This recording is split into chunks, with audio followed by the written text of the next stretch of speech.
Yes, not only am I an engineer at GitHub, I'm also a Windows engineer, which I feel like I'm being thrown to the lions right now. Thanks, OJ. But yeah, so I do various sorts of tools, evangelism, and open source work in terms of Windows stuff at GitHub. One of the things I look after is a set of command line tools that ship with our tools for GitHub for Windows. So this is a port of Git, Bash, all the other sort of default Unix tools that you'd expect. And I spent most of 2014, so that's the actual open source project that it comes with. And I spent most of 2014 dealing with security patches that came through. I wasn't very happy about the situation, so when things came up with OJ, I decided to kind of dig into what the projects were like and how they got into the situation. And that's basically what I wanted to reflect on. So everyone remembers Heartbleed. This wasn't a huge issue for me, but it was a huge issue for our admins. What happened is in OpenSSL, I won't bore you with the details because I think you all know, you're able to kind of heartbeat the server doing SSL handshaking and get a block of memory back. You know, what could you possibly do wrong? We all found about this after the fact. Lovely website being put up by the researchers. We were either kind of going, what the hell's going on, or we were just kind of furiously patching everything. I did some looking into what was happening behind the scenes, and it turns out that about 2 weeks before, someone had put together a patch which essentially solved the problem. It didn't quite make it into the main repository, but for all intents and purposes, there was like this window between the first patch that came up and when this thing was available. So April 7, advisory goes out. There's a lovely timeline from one of the journalists here in Oz, Ben Grubb, about who knew what and when. I won't regurgitate that. But ultimately, there were some companies that knew about the stuff before it went live. Cloudflare was a lovely one because they do all the SSL terminations on the web. Facebook also knew, but for most of us, we were kind of in the dark. What I wanted to do was kind of understand the situation that came to be. We had rooms of multiple researchers knowing about the problem. Of course, the researchers are the good guys. We could also hypothesize about the bad guys, but I'm not going to talk about that. We knew that OpenSSL had the ability to pull down server data, certificates, everything that's in memory you could possibly get down. And SSL is kind of everywhere on the web. It's a very important thing to do. And when there's a vulnerability, you know what? Something's got to give. So the reaction that I had when I read about this was just basically that. Actually, I haven't got my notes up. Give me a sec while I just switch gears. Damn you, OS6.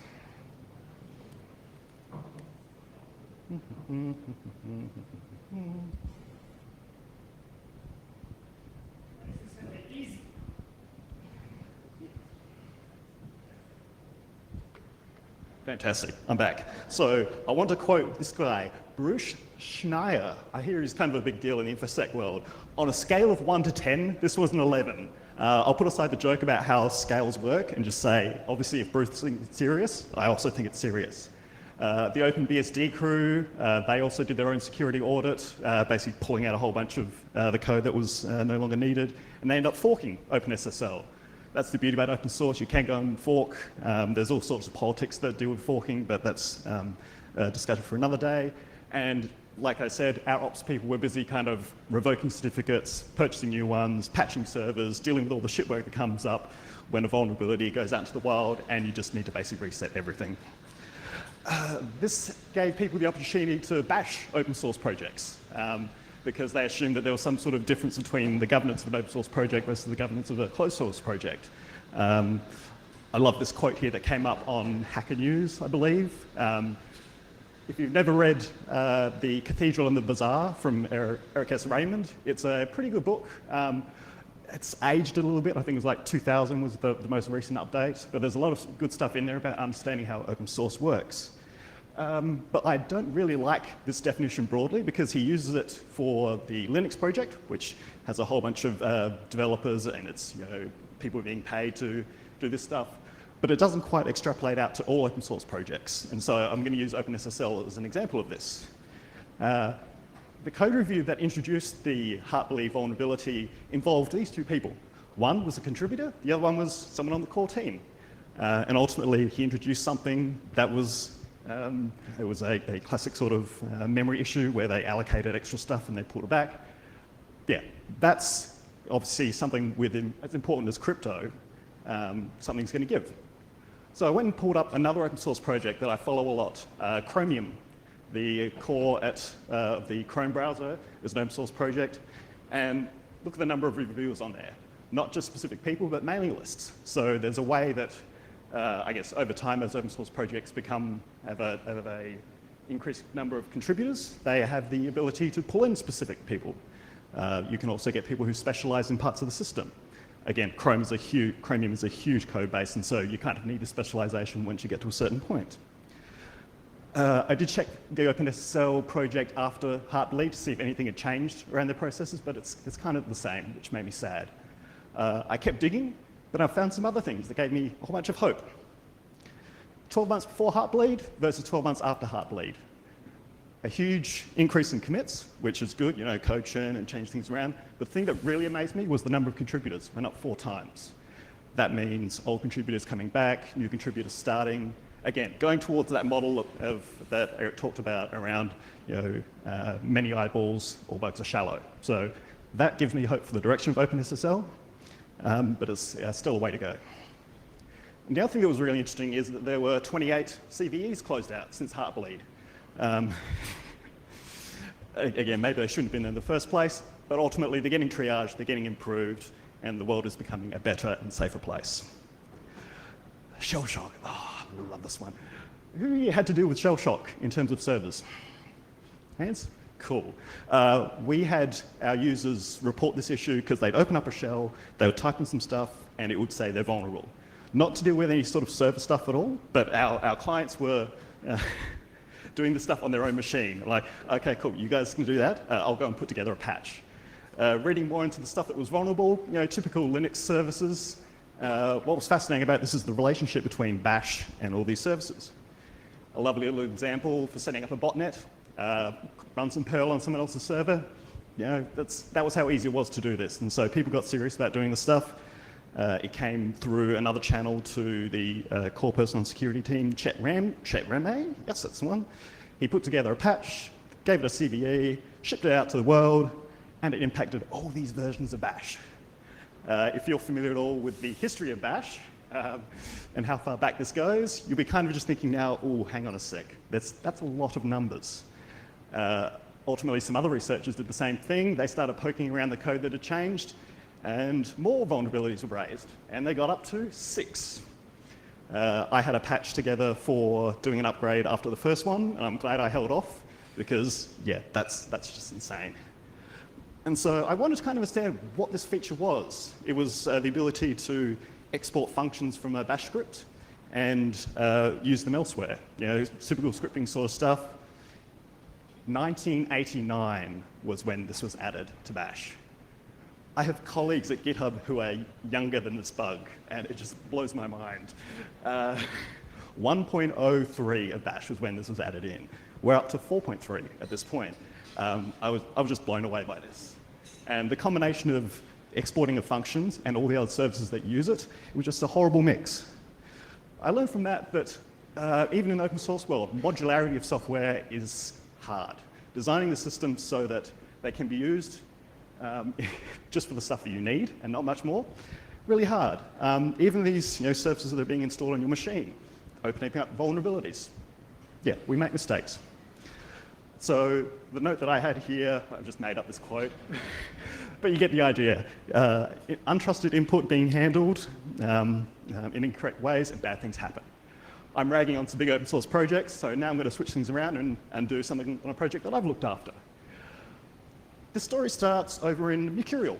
They do cross-platform distributed version control system, a lot like Git. They found a little issue, and they talked to us about it, and they raised this question. Can you tell me the difference between these 2 lines? Hopefully you can because you're human. But if you're working on a case-insensitive file system, you're going to have a bad time. Windows and OS X.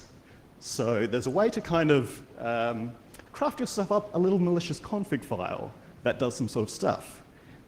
You then create a repository that's in a certain state. You use the .git, with the uppercase, push up the repository, someone else downloads it, they run your magic little command, boom.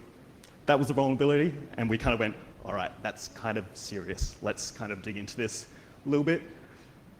So that came up in late November, and we went back and forth on some various sort of stuff. So I'm saying royal we at this point. I wasn't on the Git core team. But they settled on a timeline. So we're like, all right, we're going to announce, we're going to fix, we're going to ship this stuff out. We gave ourselves a point in time where we want to kind of get this thing out to the world.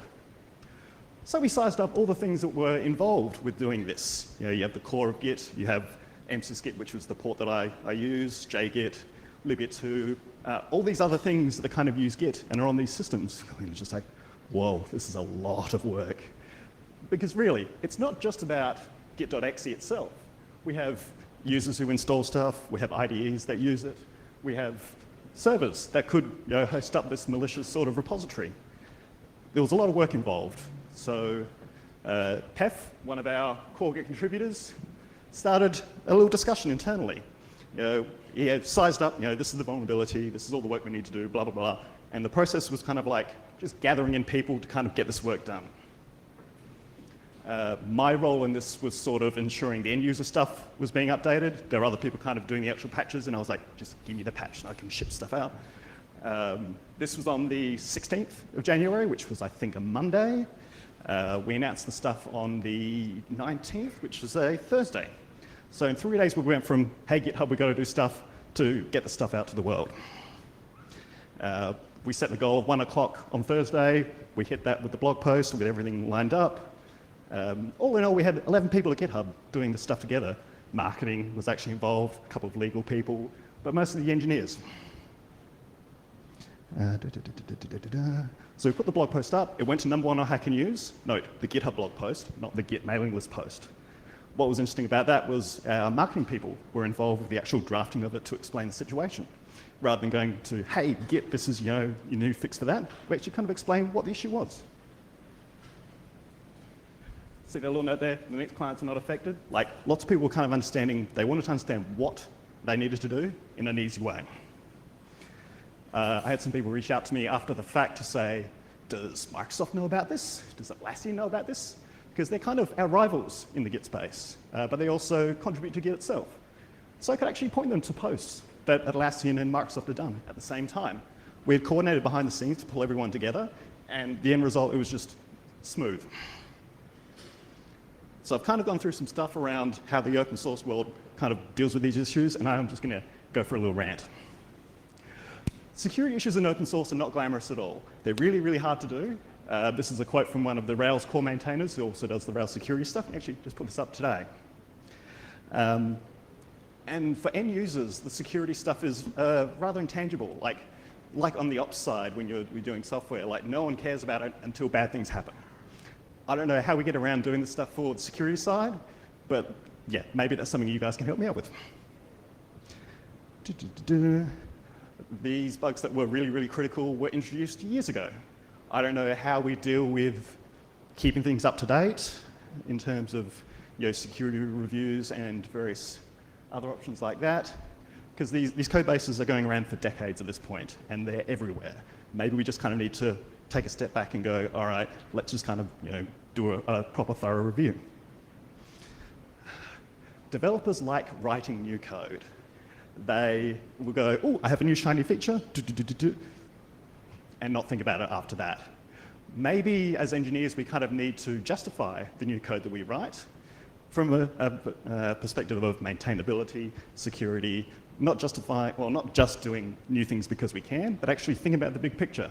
Because someday this project could take off, be deployed to millions of machines. And that code I wrote on a beer-fueled afternoon, that might come back to bite me in the ass. The Git vulnerability itself made me really appreciate companies investing in open source projects. And this is something that the Linux kernel does really well. And I hope more open source projects do as well. But again, convincing companies to come along and actually invest is really, really hard, as we saw with OpenSSL. They were doing $2,000 of contributions over the past year before Heartbleed, and they got $3,000 in the week after Heartbleed.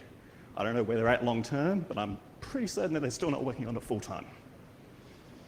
And so with that little rant, I'm going to talk about some of the nicer things that come around. Writing secure, good C is basically wizardry.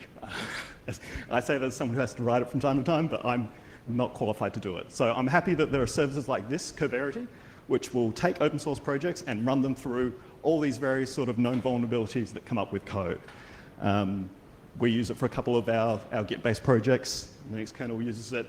This is really, really good for catching the stupid stuff that you do. The Heartbleed stuff gave me kind of really, really sad feelings about how long it took for the thing to get out in the wild, but then seeing from the other side how quickly you can do it if you're focused on it, that made me good, made me feel good. I hope we can do it again when the next thing comes up, but again, each project, how they coordinate is very, very different. And updating software. This is probably something that's more developer-y, but who runs Homebrew?